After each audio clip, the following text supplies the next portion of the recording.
কিন্তু ওই আরও বাড়ি দিল, ওই প্রমাণ লোপাট এই লোপাট এইসব করতে গিয়ে আরও বাড়ি দিল, মানুষ আরও খেপে গেল। কারণ দেখো না এরকম কত নবীন চন্দ্র। আচ্ছা এটা কাপ কোথায় গেল? কাপটা কই?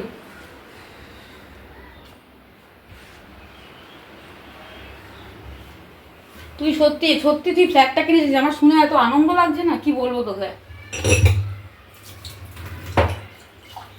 তুই এই বয়সে করে দেখালি, সত্যি এইটাই একটা কাজ। না রে দাঁড়াও না, তো লোনটা চশমা পড়েছো? আমি এতক্ষণ কবে নিলে চশমা? না আগের বারে তুমি আমার সঙ্গে সাথে দেখা করো না, দেখা করোনি। না আসিস, দেখা হয়নি, আসিস নি, আসিস নি এবার এসিস চলে গেছিস ঘুরে। সিরিয়াস লাগছে। আমি তো চিনতেই পারিনি। খাও না, তুই খা, তুই খা। গরম হয়ে যাচ্ছে। ব্যাস হয়ে গেল। ক্যামেরাটা ধোয়া ধোয়া কেন আসছে? এটা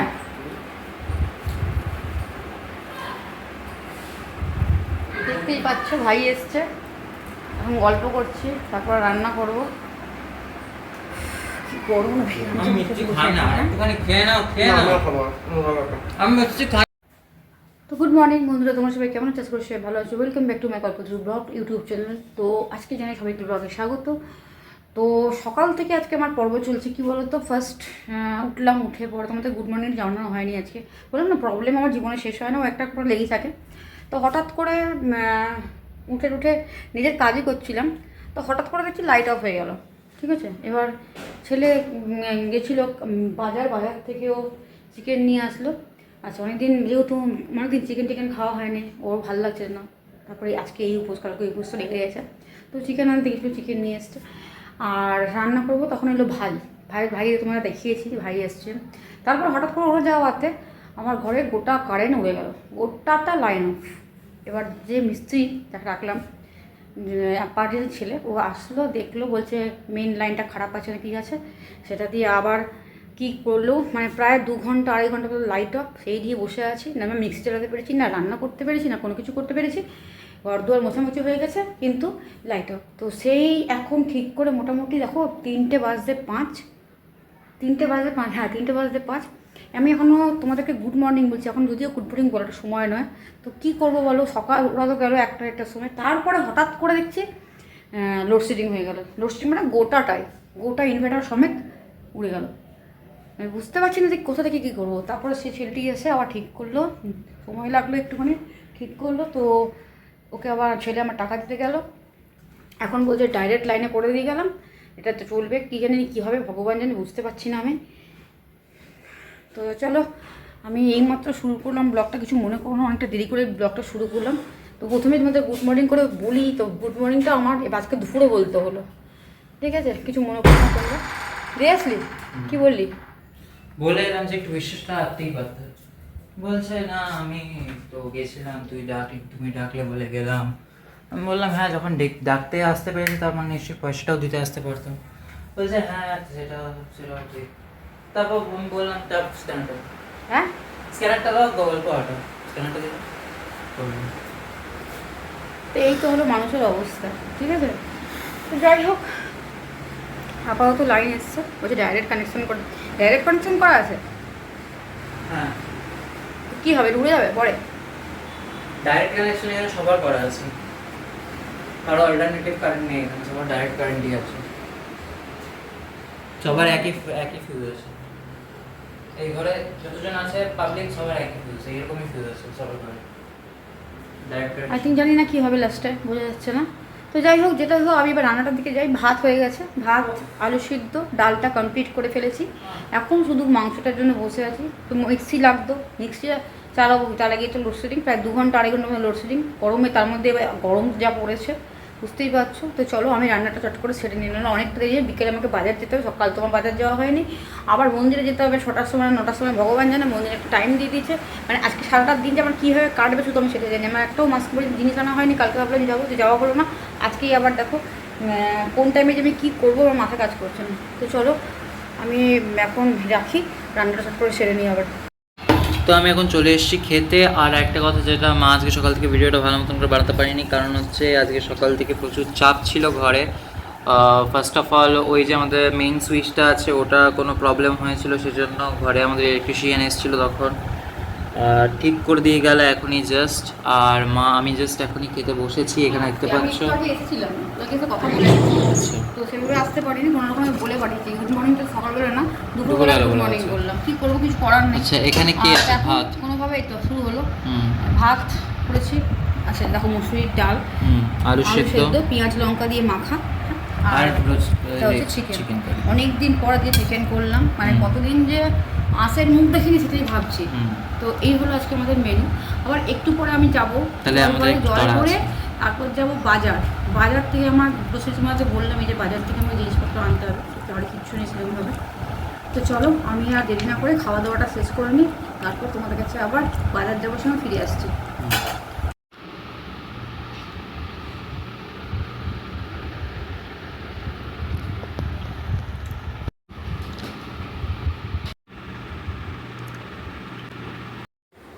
তো মাসকাবাড়ির মালটা শুধু আনা হয়েছে, ঝালঝুলি কিছু হয়নি, যা ট্রেনে রেখেছি, আর পারছি না করতে, ইচ্ছা করছিল না, তার জন্য ভাবলাম পরের দিন করব। তো দেখো রেখে দিয়েছি এনে, দুটো ব্যাগেই আছে ভর্তি করে রাখা, এটা আটা চাউ বিস্কুট যা যা লাগে আগে সংসারে, গুড় ডাল, এখানেও আছে কিছু, দাঁড়াও তোমাদের দেখাই, দেখো ওই এগুলো আমি তেল যা যা আছে এগুলো সব ঠাকুরগুলো আমি আলাদা করে, আমার গোপালের যেগুলো লাগে সেগুলো সব আলাদা করে তুলে রেখে দিয়েছি।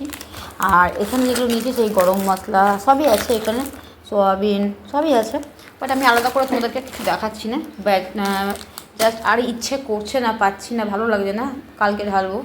তো এইভাবেই চলছে, যাবো এখন মন্দিরে। সবাই মোমবাতি জ্বাললাম, কারণ প্রদীপ জেলে আমরা এর সুবিচারের দাবি করছি, কারণ জুনিয়র ডাক্তাররা এই মেসেজটা সবাইকে পাঠিয়েছে এবং সাথ দিতে বলেছে। আমরা জুনিয়র ডাক্তারদের সাথে আছি, এই ব্যাপারে আমরা বিচার চাইছি, সেই জন্য ওরা যেভাবে মেসেজটা পাঠিয়েছে আমরা সেইভাবেই এটা করার চেষ্টা করলাম। শুধুমাত্র আমাদের বিচারের দাবি, কারণ কালকে শুনানি আছে, কালকে সুপ্রিম কোর্টের শুনানি আছে, তাই জন্য আজকে এই আমাদের দাবি মোমবাতি জ্বালিয়ে বা যে যেরকমভাবে করতে পারবে সেটা ডক্টরস অ্যাসোসিয়েশন থেকে বলা হয়েছে, সেটাই আমরা করলাম। এবং ডাক্তারদের যে সাথে আছি, জুনিয়র ডাক্তারদের যে সাথে আছি, সেটাও আমরা এর দ্বারা একটা মেসেজ তাদেরকে দিলাম। এই পর্যন্তই। তো বন্ধুরা জাস্ট বাড়িতে ঢুকলাম, ছাদে গেছিলাম, তার আগে গেছিলাম মন্দিরে তোমরা দেখতেই পেলে যে আমরা সবাই মিলে মোমবাতি জ্বালালাম, ওখানে কয়েকটা রিলস করেছি। আচ্ছা তারপর বাড়িতে এসে মোমবাতি জ্বালালাম ছাদে গিয়ে, 2-4টে রিল, 2-3টে রিল বোধহয় ছাদে গিয়েও করেছি। আর যেটা বলার কথা, তো তার আগে গেছিলাম বাজার। তো বিকেলে তোমাদেরকে আমার গুড ইভিনিং আর বলা হলো না, কারণ বিকাল থেকে প্রচণ্ড চাপের মধ্যে আছি, তার মধ্যে তোমাদের সকাল থেকে তো বললাম, এমনভাবে আমার লাইন উড়ে গেল, তো আমি আর কথা মানে কী বলবো, আমি কী করবো নিজে জানি না, সমস্ত কিছু বন্ধ হয়ে গেছিলো লাইটের, সমস্ত কিছু।